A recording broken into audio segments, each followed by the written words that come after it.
So, hey, Kurt, how you doing? Good. Thanks, Laura. So, for everyone watching, probably watching on the Nativz channels, I'm Laura Walsh. I was the entrepreneur in residence for the Techstars Web3 accelerator this year, based out of Dublin. I met Kurt 2 years ago on the last accelerator, which was Launchpool Web3 Techstars accelerator as well in another capacity. And full disclosure, I am an investor in Nativz, one of the first angels. And this may be the first video in what could be a lot of qualifiers there, which could be a series of videos with advisors and other people close to the Nativz organization to see where we are as good check-ins with all of our fans, all of the team members, and everyone around who's a big Native fan. So, hey, how is it going again? Yeah, all good. We're a pretty exciting time with the League of Legends first team being in the EMEA Masters, which is huge. And I guess for those of you that aren't endemic to esports and jumping in for the first time and trying to understand what we're up to, it's you could compare it to the Europa League in football. The top teams and the second tier coming together and playing off to see who's the top team.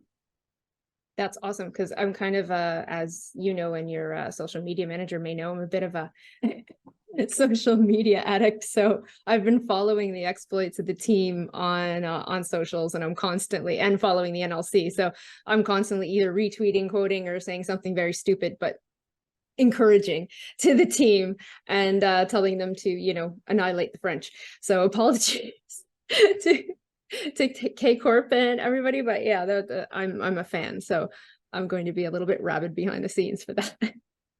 But the reason we're here today is because you made an announcement a little while ago in regards to your other company, Big Fan. So would you like to touch on that? Yeah, I think that when we were sort of deep in the throes of building Big Fan, I got a phone call back in May 2021, and a lot of people may have heard this, but for those that haven't, it was a call to say, look, do we know anyone who could put a team together for League of Legends and the Danish competition? And I'd spent a fair bit of time looking at esports when I was at Brentford Football Club in a previous life. And it just dawned on me that, if I was going to do something like that, now was the time. It was now or never. It was pandemic. There was some time there. But for Big Fan, in terms of the business relevance, we were an early stage company, still trying to develop product, and we had an opportunity to create a sister company that would actually help demonstrate what we were thinking at that point in time. And so we started experimenting with some different ideas. You would have seen us in the early days of Nativz having a metaverse-based arena of all things, that we just wanted to understand how that could work, and the relevance. And you really get a sense of what's possible when you go and do it, because it just started reminding me of when you have a football stadium and you've got, say, 19 games in the Premier League, you've got all of these other days during the year where you've got to try and use it to make it relevant. And the same can be applied to these types of settings. And so, it wasn't necessarily right for us to be pursuing that and pushing our energy and time into it. But sort of coming back round, the setting it up around that time with Big Fan made complete sense. But now, time's moved on. Nativz has some hugely exciting opportunities in front of it, and I wanted to double down on that. So made the call to step away from Big Fan. Okay, so just to TLDR for some people who don't like the listen long, let's just summarize it for you. You were co-CEO and CEO of both organizations, Nativz and Big Fan, and now you've effectively stepped away from Big Fan. Just to in a nutshell. Okay, resigned, completely separated. Perfect. So that rolls into my second question. That's why I wanted to summarize that one. So with the exit from Big Fan, well, obviously a bit sad news for Big Fan, and I'm a fan of Big Fan as well. It's great news for Nativz. So can you expand a little bit on what that means for the Nativz team, management, and organization moving forward? Yeah, I mean, in really simple terms, my time was split. It was split across both. While it worked when we were using, for Big Fan eyes, we're using Nativz as a demonstration of technology capability. Now, the opportunity to focus 100% of my time on Nativz means that we have a heck of a lot more energy and time and resource to get us to that next stage where we can start scaling the business and bringing other people in based on more sponsorship coming in, investment coming in, generating more success to be able to tell our story like we're doing now. So yeah, it's only upside. Good. We're happy. We're happy. We're very, very happy that you're putting full time into Nativz for sure. So I know the general question is usually, so what's the 5-year plan? But we know in this economy, nobody can have a 5-year plan. So especially esports and, peripheral, sometimes Web3 at elements, everything moves at the speed of light, basically. So I'm going to ask, what's your 2 to 3 year plan for the organization? Yeah, I completely agree. I mean, the rate of change is just so quick to try and figure out a 5-year plan. We'll be looking into a crystal ball. I guess in context, sort of year one for us, and this is on the basis that part-time, understanding the competitive landscape for esports and League of Legends in particular was sort of year one. We got the team in, we set that up, we tried to understand that culture, which is really important, especially when you're trying to take lifelong lessons from traditional sports and apply them into esports. There's a cultural twist there. And then we expanded into Valorant at an entry level and experimented there, but both titles being Riot Games. And we're fortunate enough to pick up the Irish Collegiate Series. So in terms of the run up to now, that's where that's where we've been experimenting. But looking forward, exciting plans around the Collegiate Series. It is the only one in Ireland, and it's ours. We're running it, we're building it. So you'll see some exciting things coming up in the next couple of weeks as we build up towards the 2023-24 academic year. We are looking at new titles, specifically for the Collegiate Series, but also in some of our tournaments, our community tournaments. So we have Apex Legends that we're expanding into for a tournament in September, which people can join from anywhere. And then, partnerships are going to feature heavily. And this is, I guess, where sort of lean back into my sort of experience over the years, and not just typical sponsorship ones. We're looking at collaborations. We're looking at how we can find brands that want to partner with us with a view of growing together. It's not just a transaction. And lastly, ramping up on the content side of things, which probably starts with what we're doing now and how we see that building, both talking to business leaders and influencers and what have you, as well as reaching out to gamers and delivering content that that's relevant to them. Absolutely. And that, like the Collegiate Series, for me, just putting your business hat on for a second, that seems like an amazing talent pipeline that you just have coming up through. And like the team members you have now giving back to the Collegiate Series, and it's just an amazing feedback loop. Like, would I be accurate in saying that it's a great talent pool to choose from? Yeah, and it's certainly the base for us. It gives us some strong roots here in Ireland from a national domestic perspective, and the talent that's there across what is it, around 26 institutions across the island of Ireland, that goes from a third level education courses right through to the likes of Trinity College at the other end of the scale. And when we talk about talent, we're not talking about just players. You've got social media support for those teams, coaches, administrators, production, graphic design, creative people that are going to help tell the stories within those universities and colleges as well as for the series. So massive opportunity from a talent perspective. Yeah, maybe biased, but Irish companies especially should be jumping on this opportunity. I mean, homegrown talent in I wouldn't call it nascent, but I think maybe more traditionally they may call it a nascent industry. I mean, this seems like an amazing opportunity, which leads me into number 4.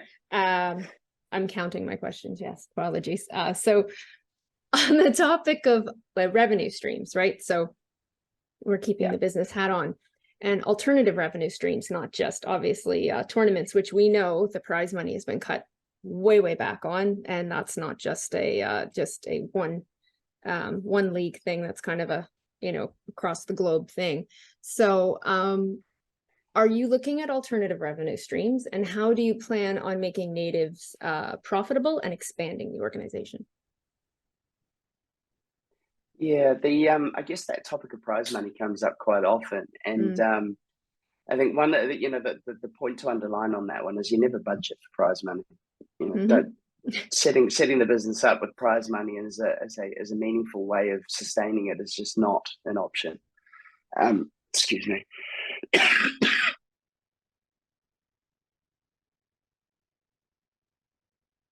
I'll start that one again, shall I? So setting a business up with prize money at the in the P&L is just not an option. It's not something that you do in football. We never did that in the football clubs that I was working at, and I don't see that being the right way to go about running a business in esports. But sponsorship is such a big player in the current commercial model.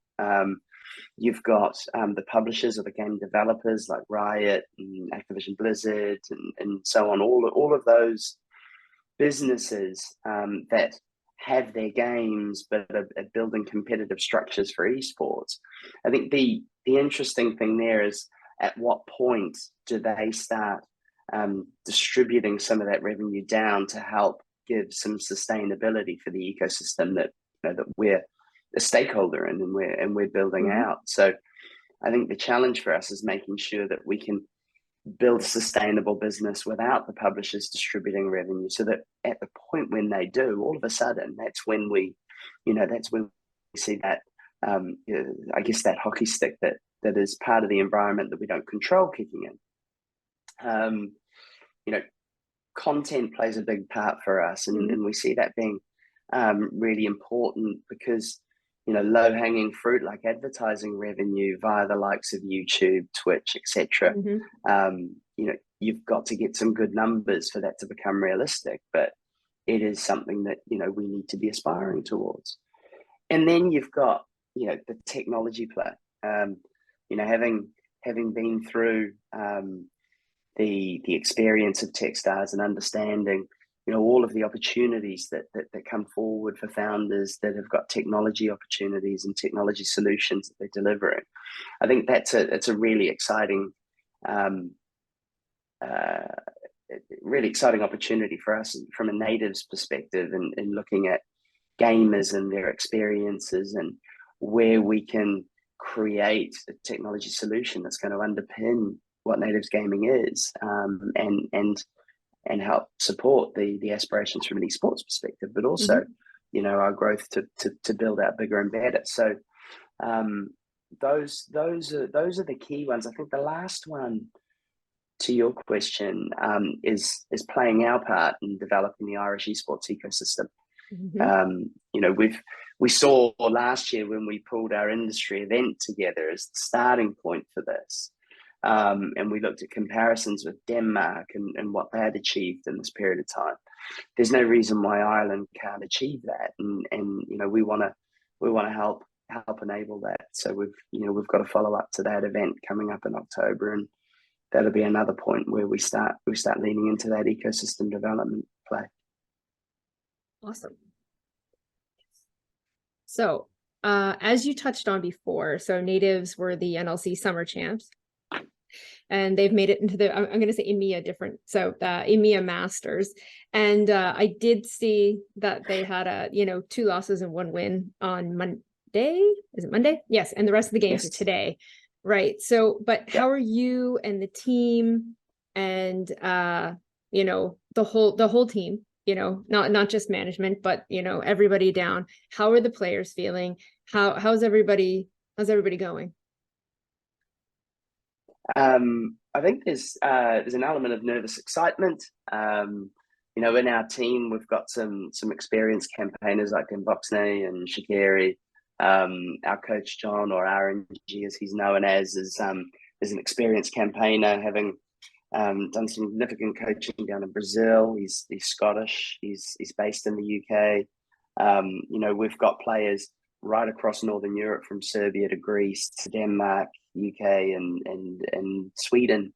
So the experienced ones sort of going into this, unfinished business, whereas we've got young talent like Vladdy, who is just constantly causing headaches for the opposition. And you sort of, as you get to know the nuances of League of Legends, which is really complex, but quite exciting once you start understanding the detail.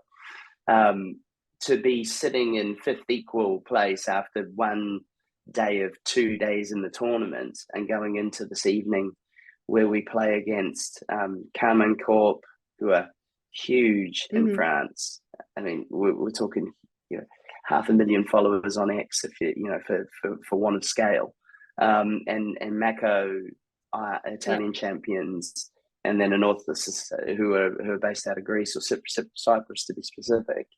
We've got a pool that there's a chance for the guys to pull off a couple of wins, particularly based on how well they performed on Monday. So I guess hopefully they've got rid of those early nerves and can kick on now. They settle down and kick some ass, basically. You've settled in. You've got your losses out. Come on, boys, let's pull it out now. The thumbs are out. Oh yeah, let's go. Let's go. So going into that, so right now we're just doing LOL, so League of Legends. So do you have plans in the future? Nativz has plans in the future to field different teams for different games. And, when could we possibly be seeing that happen? Yeah, so I guess it comes back to that, the conversation around sustainability, but also making the most of the opportunity you have with the collegiate series. So for those who don't know, in the collegiate series, we currently offer League of Legends, Valorant, CSGO, which would hopefully be becoming the CS2 shortly, and Rocket League. We've plus Formula One. Now we're looking to introduce football, so whether it be FIFA or EA Sports FC. But with the talent that's coming through there, that's kind of where we see ourselves expanding into new titles with the top talent out of the collegiate series, and using that as an entry point into title expansion. While we build the business up, so that we can then start lifting those teams higher up to an equivalent level of what we have in the NLC, top of the semi-professional leagues, with a view of then being able to I guess cause some havoc in some different titles. Well, if they're anything like the LOL team that we have now, then they'll be crashing down some barriers for sure, showing some Irish spirit. So just gonna close out here. Is there anything else you want to make sure that you get out to the audience there? Yeah, I think, look, when we take a step back and have a look at what we're trying to achieve, we're building an ecosystem for gamers to participate, creators to tell stories, brands to grow, and fans to be entertained. And it's all about providing an ecosystem that enables that for them, but allows us to be able to make the most of these opportunities. There's an amazing team of people, and it's growing daily, right from the the admins that are running the collegiate series through to, and the full-time staff that we have, or that are due to be coming into the company, and an advisory board that, when I look at the people that we've got involved, it's an enviable advisory board for any startup, particularly one in the technology play, that crosses over into performance. So I guess the key thing is we're looking for non-endemic and endemic businesses that want to collaborate. So if anyone's looking to understand esports with an Irish lens versus Northern Europe in terms of our reach, absolutely reach out. We'd love to speak to you. Yeah, absolutely. Again, I don't see why not. Why? Come on, guys. They should be banging down your door. No, there's no bias in there at all. No. It's to see the ecosystem grow as well. It'd be fantastic, and Ireland is in a unique position. Just from a technological standpoint as well, it's a bit of a European tech powerhouse. So why? It just stands to reason that esports should also follow along with the rest of the tech revolution, especially headquartering in Ireland. So it's a no-brainer to me. Anyhow, there's some great people on the ground there doing some really cool things as well. So just connecting that up and enabling it would give some quick wins straight away. Absolutely. So that's all I have for today. Very good. Good luck for tonight. Well, for me, it's tonight. Sorry, I'm back in Bangkok right now. So for you, it is in the evening too. For me, it's probably at midnight or something. Yeah. So it's later today. I'm not sure if this video will go out in time, but good luck, guys. Good luck. I'll be cheering on from my laptop, but best of luck. And again, stay tuned. There'll probably be more videos, guys, coming out. So keep a watch on our socials for sure. And thanks so much, Kurt. Thanks for taking the time today. Thank you, Laura. That's great. Thank you. No worries.